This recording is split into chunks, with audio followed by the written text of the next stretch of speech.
On today's episode of Let's Talk Drones, we are talking about the Pavo Pico and best practice for flying this drone. So often I get on YouTube, TikTok, Instagram, Facebook, and I see drone content, people flying drones and complaining that they're not performing or perhaps facing a catastrophic issue while in flight.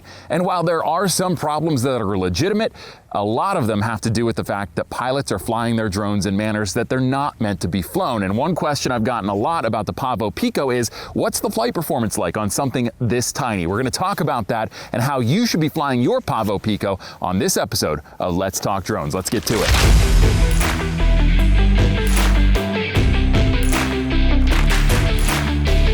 What's up? It's Chris, the Drone Geek, and welcome to another episode of Let's Talk Drones. Let's Talk Drones is brought to you by The Droning Company, the #1 online resource for commercial remote pilots based in the United States. If you've got your Part 107, you're looking for drone jobs, or you're just looking to stay up to date on the latest trends, news, and information in the industry, The Droning Company is the place for you. Go to thedroningcompany.com to sign up and make sure you follow them on all of the major social media platforms. So we do have the Beta FPV Pavo Pico. This was sent to us by Beta FPV for a series of tests. And you know my new rule implemented on these drone reviews. If it's a drone that warrants several test videos, we will do several test videos. But if we get a drone that doesn't get quite up to snuff, you know what I mean?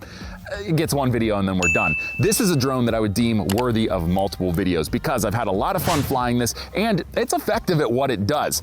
One of the questions that I get quite often though has to do with the flight characteristics of this drone. Now when you look at it, the size and the weight of it, I think it clocks in somewhere around 90 grams total weight with the air unit on board.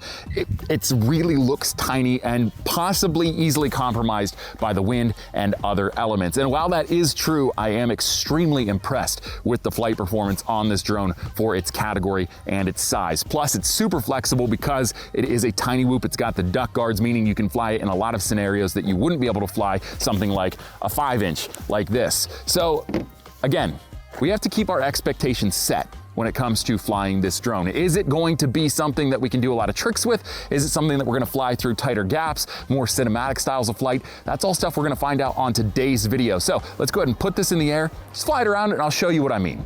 All right, so we have the Beta FPV Pavo Pico on. We're gonna level it out and we're gonna take off. Now this is a drone that definitely does not have the horsepower of something like a 5-inch. So again, set your expectations when flying this. And you know, one of the questions that I get when I fly drones, no matter if it's the Pavo Pico or one of my GPS or photography drones or the 5-inch, a question that I get is, hey, does it do tricks? You know, can you do flips? Can you do all these things? And you know, this is one that yes, the Pavo Pico is capable of it in terms of the programming on board and the firmware. You are able to actually do power rolls, barrel rolls, power loops, barrel rolls, all of the things that you can do with any freestyle quad or manually flown quad, but is it built for that? And that's what we're gonna find out in today's video, because that's really what we wanna talk about here is the flight characteristics and the capabilities. So let's go ahead, let's try a power loop first. We're gonna get lined up. And the other thing that we have to worry about is battery. This drone does not have a lot of battery life. So we'll go ahead, we'll line up a power loop. Okay, so it was able to do it. it was absolutely able to do it, but the battery life, it dropped. I mean, the sag was bad, and the battery life has dropped a little bit from that. So it uses a lot of power, exerts a lot of energy out of the battery to accomplish something like that. So let's go ahead, let's do a barrel roll, or an aileron roll. That's the technical term, is the aileron roll, but I call it a barrel roll. It's more fun. And I played a lot of Star Fox, and that's where I get that term from, so. Do a barrel roll! Yeah, we've done 2 tricks. Battery life is a little sus. The sag is certainly sus. And the prop wash is pretty bad, especially on that power loop. The prop wash was horrendous.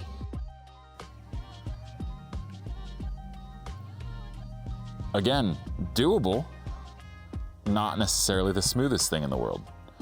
We'll go ahead, let's do an aileron roll. Aileron. There we go. That was more of like a yaw aileron roll. Let's do a true aileron. Oh yeah. Again, doable, but not really what this drone is intended for. And to show you and demonstrate to you just how bad this drone is with stunts, I'm gonna do an S-split. So, oh, that one actually didn't go too, that one didn't go too badly, but it's really just not ideal. It's too sluggish. There's not a lot of power out of the motors. And if you fly FPV, you probably saw some of this stuff. Now, again, just to be very clear, I'm very proud of how far I've come with FPV, but I am in nowhere near the best pilot in the world. So, you know, there are gonna be some things you see from me that are typical of somebody that's learning how to fly and do the freestyle tricks and stuff. But if you fly FPV, you definitely notice some hinges in those tricks that are completely caused by the fact that the drone is not powered or not built or designed for freestyle flight. So, you know, simple stuff like this, like a nice loop around the basketball hoop, they call that move a target acquired kind of. It's sort of like that. It's not really quite the same, but easy. You know, the drone can handle it pretty well as long as the wind conditions aren't super adverse. Like right now, it's a pretty beautiful day here in the beginning of February. I think it's like 50 degrees, sunny, no breeze really to speak of, a few that have rolled through, but it's handling like a champ in this conditioning. So, you know, the thing about this drone is it handles really well for a tinywhoop, like exceedingly well. I'm impressed with everything about it, but you have to sort of handle it the way that it's meant to be handled. This is not a high-powered drone. This is meant for very short cinematic shots because it can fit in tight spaces. It can hit gaps that other drones can't, but it also can't do the tricks that other drones can. Doesn't have the power to thrust it into like a power loop properly. You can certainly do it. I've shown that you can do it. Same with like an aileron roll. Ugh, I'll never get that word down. A barrel roll. S-splits not so much, but definitely the other two. You can do them, it's just you're using a lot of battery life and the drone's really not optimized for that type of movement. Okay, so, you know, we've sort of figured out where we stand with the Pavo Pico and its abilities. Again, I just want to be abundantly clear. The Pavo Pico by BETAFPV is a great little drone, and as long as you're using it for what it's intended to be used for, you're not gonna have any issues. You're gonna love this little drone, super capable, especially when paired with the DJI O3 Air unit. It is able to capture some really compelling footage, high-level stuff too, in a very small form factor that can fit in a lot of places that other drones can't. So it brings a lot to the table when it comes to getting unique cinematic FPV drone footage. Where it does not bring a lot to the table is in its flyability for freestyle and acro-style flight. You can, as you saw out in the field there, do power loops, S-splits, aileron rolls, barrel rolls. You can do all of those things with this drone. It's going to be a vastly different experience than with something like this, where you have plenty of power, both from the battery and from the motors, to accomplish the stunts that you want to accomplish. It just doesn't pack the same punch here. We don't have the same hardware. We don't have the same power resources that something like this would have. So if you're buying a drone to fly manually, and you want to fly in an acro manner, an acrobatic style of flight, doing those tricks, this is not the drone for you. If you're a filmmaker, you're just somebody that likes flying drones, and you want something that is affordable, capable, and depending upon what camera system you put on it, can produce high quality footage, this might be the answer for you.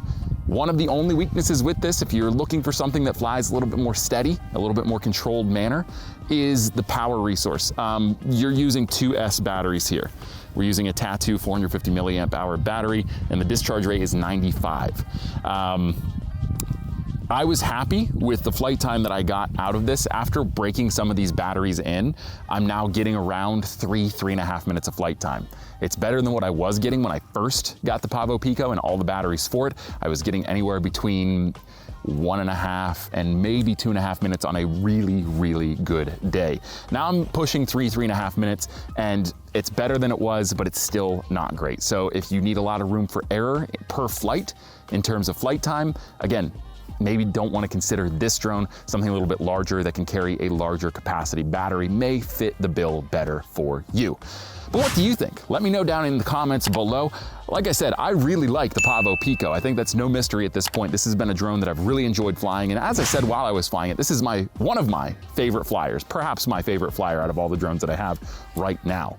So let me know down in the comments below what you think of the Pavo Pico and its flyability. If you like this video, hit the thumbs up icon down below. It helps me out a lot, helps get this video out into the algorithm to more pilots like yourself. If you really like this video, you love drone content made by drones, about drones, and for drone pilots, my friend, this is the channel for you. Make sure you hit the subscribe button if you haven't already, and while you're at it, hit the bell icon. You'll get a notification every time I post a new video. Until next time, I'm Chris, the Drone Geek, and I am out of here. See ya. It's quiet. Too quiet. Yo, what